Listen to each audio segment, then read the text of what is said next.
I would like to start by saying how grateful and pleased I am to be receiving an honorary degree here today, and to receive it from Exeter, a university who I've collaborated on research with in the past, and to be here in Cornwall, where my parents live, and a part of the world that I have such great affinity to, just makes it all the better.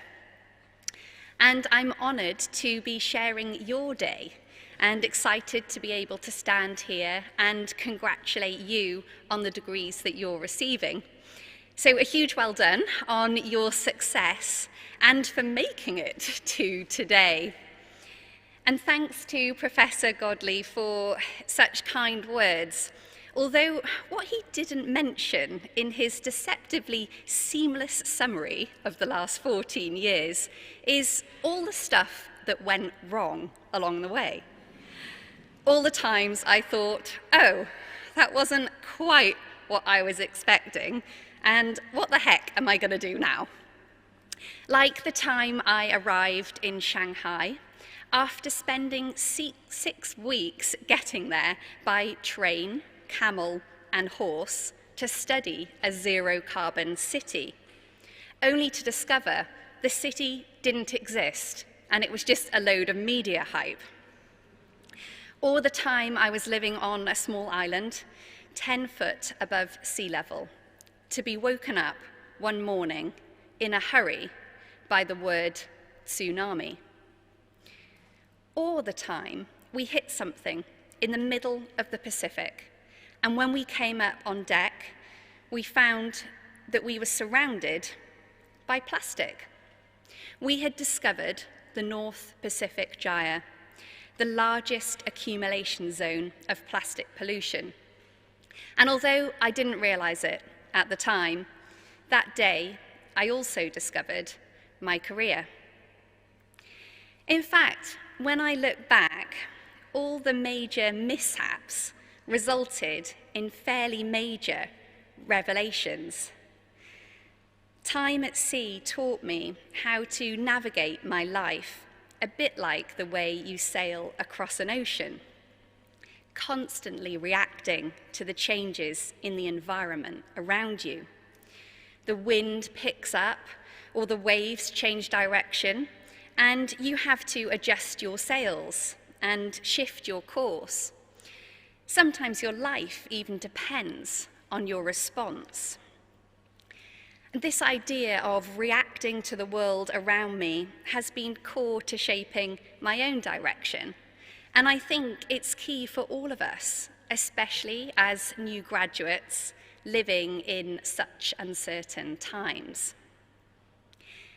Today makes me think back to my undergraduate degree, and I often get asked, what on earth architecture has got to do with sailing the world studying plastic? And if I wish I had made a more logical choice and studied life and environmental sciences, like many of you. But when you study at degree level, I feel it's not only what you learn, but how you learn it. A way of thinking, a way of looking at the world that helps you ask the right questions and find answers. For me, architecture felt like a big problem-solving exercise.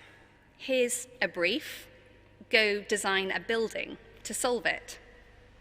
When I was confronted with the plastic pollution problem in the middle of the Pacific, that same training kicked in.